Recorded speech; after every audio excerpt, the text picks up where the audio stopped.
You will hear a number of different recordings, and you will have to answer questions on what you hear. There will be time for you to read the instructions and questions, and you will have a chance to check your work. All the recordings will be played once only. The test is in 4 sections. At the end of the test, you will be given 10 minutes to transfer your answers to an answer sheet. Now turn to Section 1. Section 1.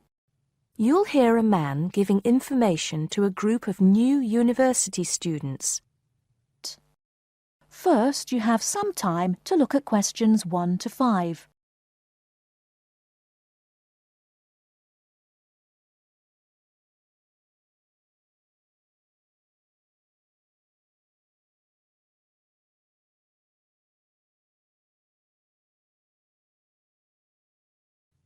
Good morning, University of Radstock students, and thank you for coming out today. As some of you may already know, my name is Scott Barnes, and I am the director of the Student Services Office here at the university.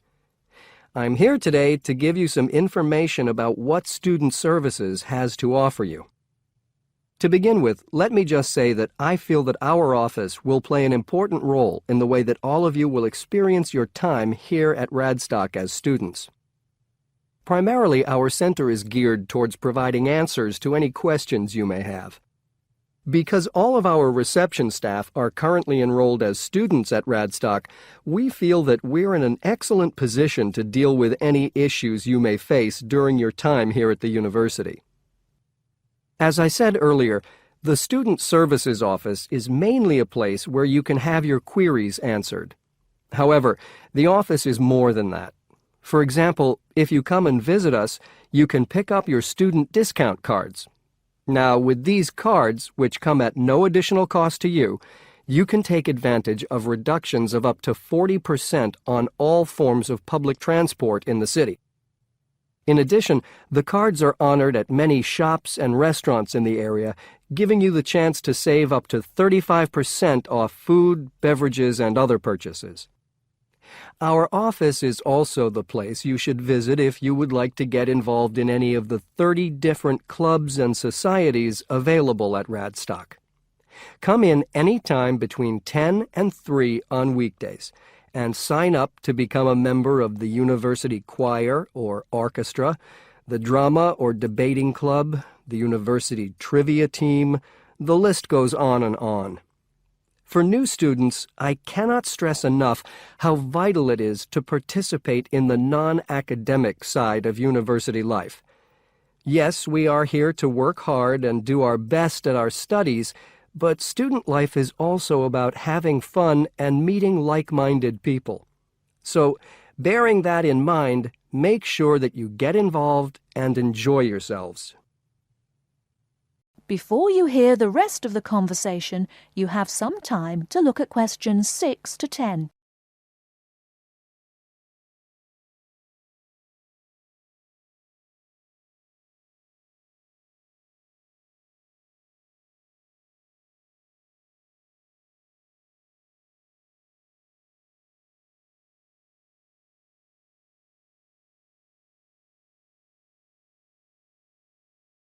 Now listen and answer questions 6 to 10.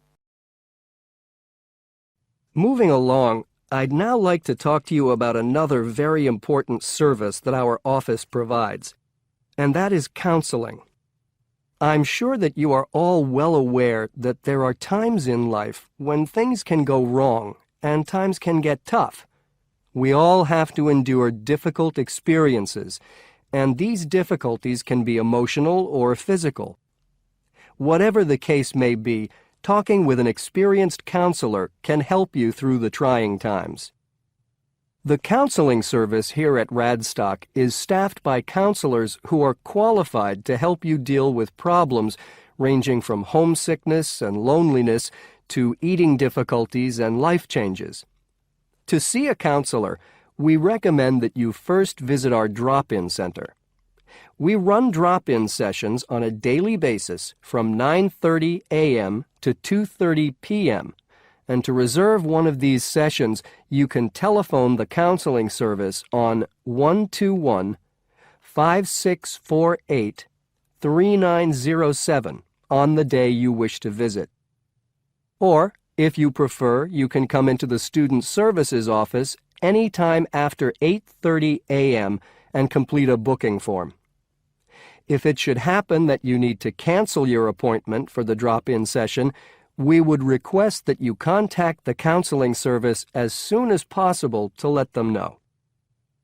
Drop-in sessions can be as short as 20 minutes, but it's more usual for them to take about 45 minutes. During that time, you will be asked some questions to clarify your situation, and a decision will be made as to what further action, if any, should be taken. After your session, several things may happen. Firstly, you may be referred to one of the university's counselors for further counseling, which normally consists of another 8 sessions. Secondly, you may be asked to visit another source of help within the university. Or finally, you may be referred to an external organization. Whatever course of action might be taken, you may rest assured that what goes on in these sessions is treated in strict confidence. I'd also like to mention that the counseling service runs numerous workshops on the campus every year. The focus of these workshops tends to be on personal development, and past topics have included motivation, self-identity, and impression management. There is no fee charged for these workshops, and if you require more information, feel free to contact us at stuser@acadia.co.uk. That is the end of Section 1. You now have half a minute to check your answers.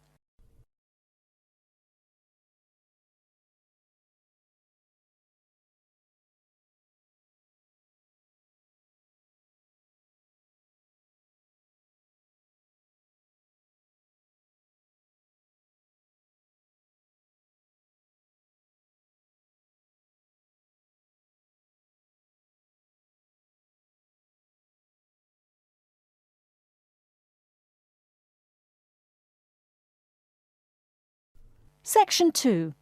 You will hear a media studies tutor giving a lecture about news sources. First, you have some time to look at questions 11 to 15.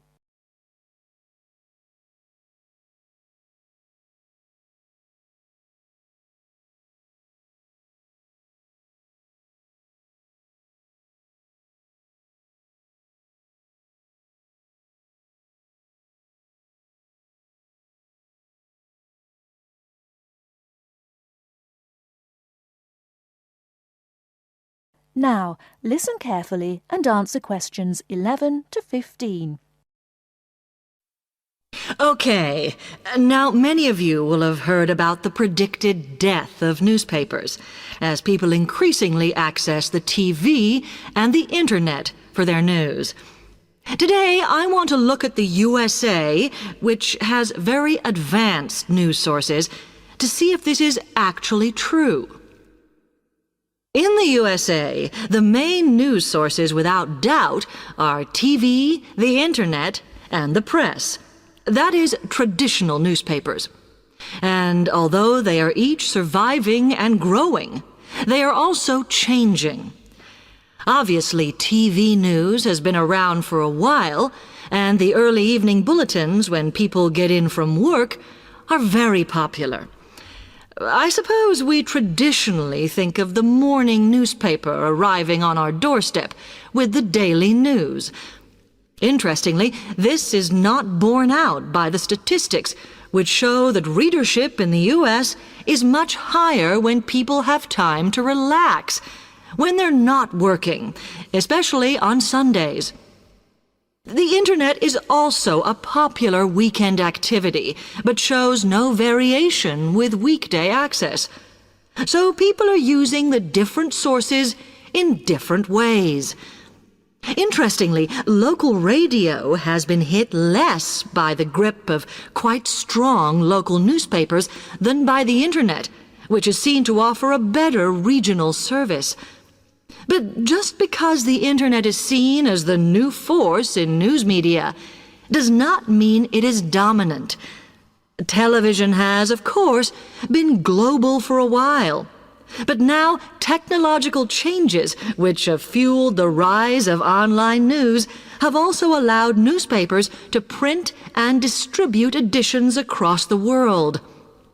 In fact, Internet news, which is seen as the big competitor for traditional markets, does not offer that much variety.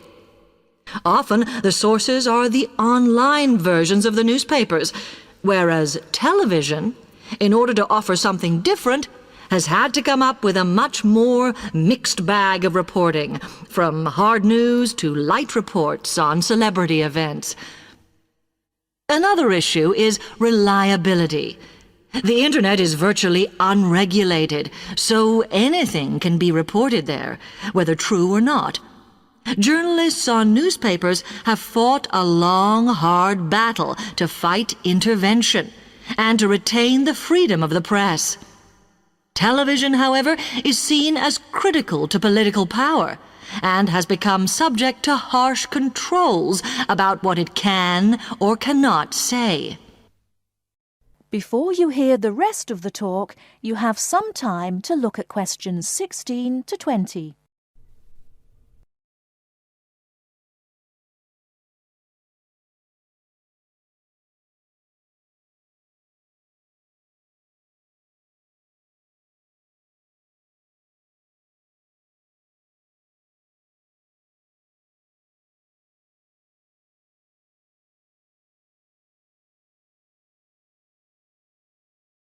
Now listen and answer questions 16 to 20.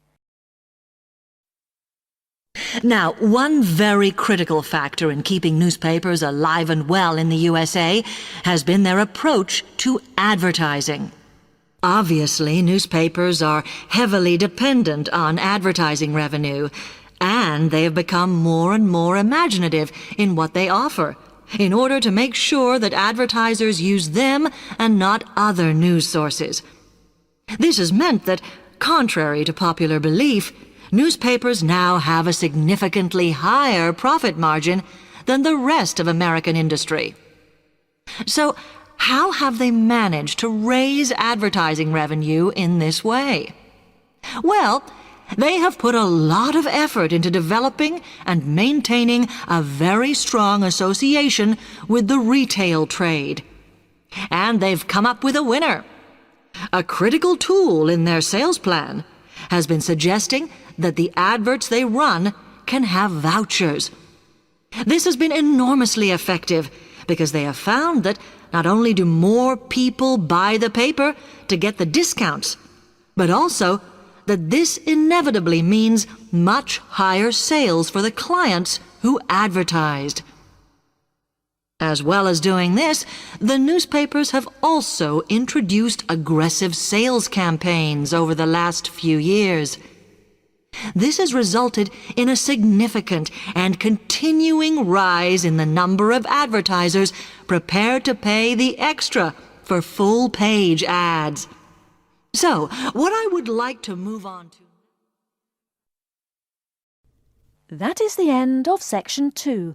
You now have half a minute to check your answers.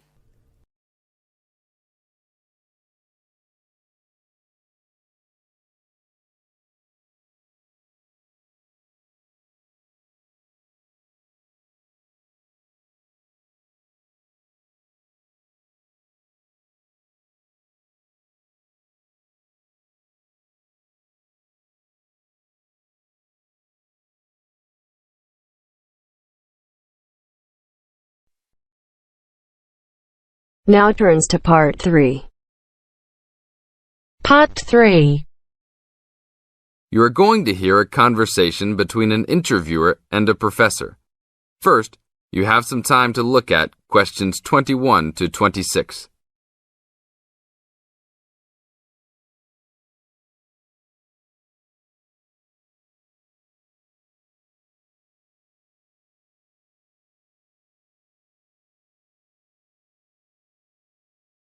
Now listen to the tape and answer questions 21 to 26. Today I'm here with Professor Nittick, who is our new university president. He has been a professor for 20 years and teaches many of the best classes on campus. I know many of you have had him as a teacher and know of his brilliance. Good morning, Professor Nittick. Thank you for stopping by the student station. Thank you for having me here. It is always great to get to meet many of the students who are involved with our school. I haven't been here since 2 years ago. Yes, I remember at that time you were still teaching every semester. 2 years later, you're only teaching every once in a while. But it seems like you are still always busy. The administration world is just as busy as the teaching world for you. How do you stay in touch with the university, even with the change in your everyday duties? I try to stay in touch with what is popular with the university students. I usually spend time with as many students as I can. They usually give me insight into what the new concerns and beliefs are for the new generation. On top of that, I try to be as youthful as I can. I consider myself to be youthful, at least for my age. So I always have a good time and try to stay young. I try my best to not just be a teacher, but also participate in university life. Interesting. So, are you still doing lots of academic work, or are you mostly concentrating on administrative affairs? Well, I mostly do administrative affairs now, but that doesn't mean that I still don't have a very deep interest in academic matters. I often visit other campuses around the world and meet other professors in my field. I learn the most by travelling and seeing the different places of the world and the different fields of thought. I even did a television programme last month in Manchester. Will you be on television any time soon then? Well, you can call the television station and see if I will be on television any time soon. Maybe I will be on the news report. I don't think it is really that significant, though. Oh, really? That sounds great. I will remember to look out for you. Let's move on.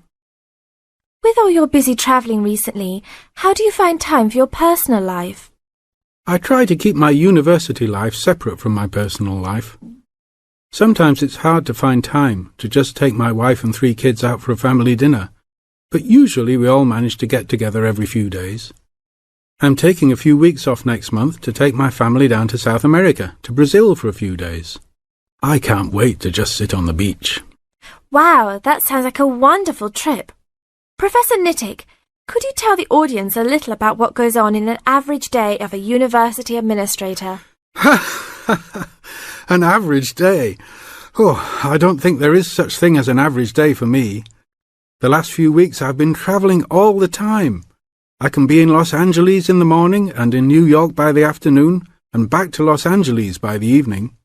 Sometimes I will spend the whole week at a new university, showing the new administrators the ins and outs of running a university. Sometimes I can spend the whole day in the office on the phone. So there really is no average day for me. I guess that is because I do so many different tasks. Sorry to let all the viewers down, but that is the plain truth. Now look at questions 27 to 30.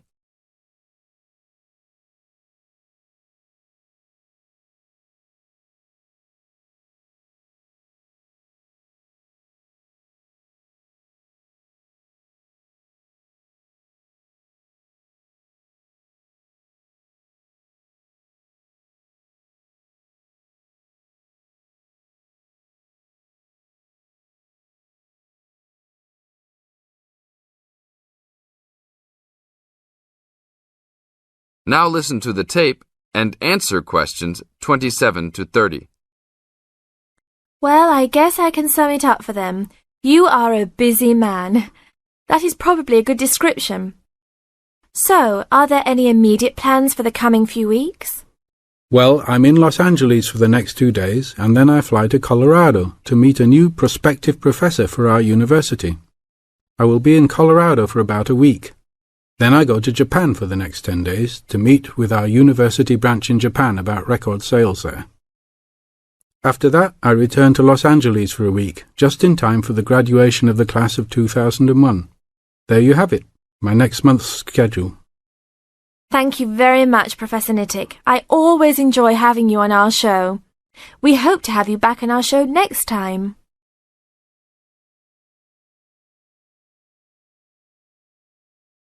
That is the end of part 3. You now have half a minute to check your answers.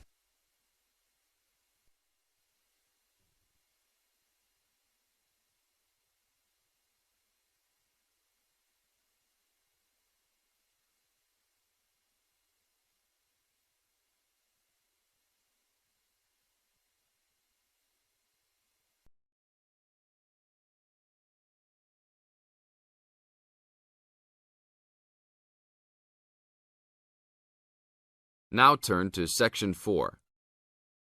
Section 4. You are going to hear a lecture.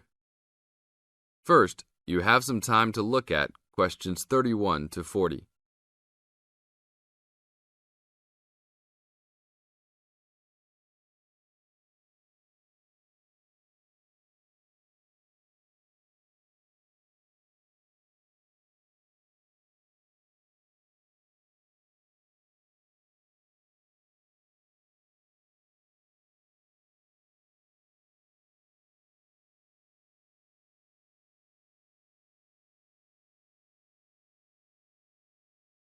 Now listen to the tape and answer questions 31 to 40. I'd like to introduce Rebecca Bramwell, an artist and illustrator who has come along today to talk to you all about getting your first job or commission as an artist. Over to you, Rebecca. Thank you for inviting me. I remember when I graduated back in 1983, I was very excited about getting my first commission. My degree was in fine art, and I'd worked long and hard to get it. I was an enthusiastic student, and I never found it difficult to find the incentive to paint. I think as a student you're pushed along by fellow students and tutors, and the driving force is there. However, when you leave college, you find yourself saying things like, "I'll have one more cup of coffee, and then I'll sit down to work." I hate to admit it, but I say it myself. Suddenly, it isn't finding the inspiration or getting the right paper that's a problem. It's you. In my view, there are a number of reasons why this happens. It's a real challenge making a decent living as a new artist. You have to find a market for your work. Often you work freelance and need to take samples or portfolios of your work from place to place. These experiences are common to a lot of professional people. But artists also have to bare their souls to the world in a way. More than anything, they want praise. If people don't like what they create, then it can be a very emotional and upsetting experience hearing them say this. I began to realize that these problems were preventing me from having a career in art, and so I decided to experiment. I was a painter, but I started to dabble in illustration, drawing pictures for books, cards, and this offered me the opportunity to become more emotionally detached from my work. I was no longer producing images from the heart, but developing images for a specified subject, taking a more practical approach. I began to develop a collection of my illustrations which I put into a portfolio and started to carry around with me to show prospective clients and employers. But it was still tricky because publishers, for example, want to know that your drawings will reproduce well in a book. But without having had any work published, it's hard to prove this. Having a wonderful portfolio or collection of original artwork is, of course, a first step. But what most potential clients would like to see is printed artwork, and without this evidence, they tend to hold back still when it comes to offering a contract. Well, I overcame this problem in 2 ways, and I suppose this is my advice to you on preparing your portfolio of your best work. The first way was by submitting my work for a competition. The one I chose was for a horoscope design and was sponsored by a top women's magazine. There are a few of these competitions each year, and they offer new illustrators an opportunity to showcase their work. The other approach I took was to design and print some mock-up pages of a book. In other words, I placed some of my illustrations next to some text in order to demonstrate how my work would look when it was printed. Perhaps I was lucky in that I had taken a degree that provided me with all-round creative skills, so that I could vary my style and wasn't limited to a certain technique. I think that is important. The art world and many other creative fields do try to pigeonhole people into snug boxes with an accompanying label. I think you should try to resist this if you feel it happening to you. If you don't, you'll find it difficult to have new work accepted if you try to develop your style at a later stage in your career. Nevertheless, when you start out, and particularly when you're going for an interview, it's important not to confuse people by having a lot of different examples in your portfolio. One remedy for this is to separate your work into distinct categories. In my case, I did this by dividing my design-inspired illustrations from my paintings. It is then easier to analyze the market suited to each portfolio, such as magazines, book jackets, CD covers, etc. Working under two names is also useful, as it clarifies the different approaches and offers a distinction between them. I think it's been hard for artists to be recognized in anything other than the pigeonholes that they have been placed in.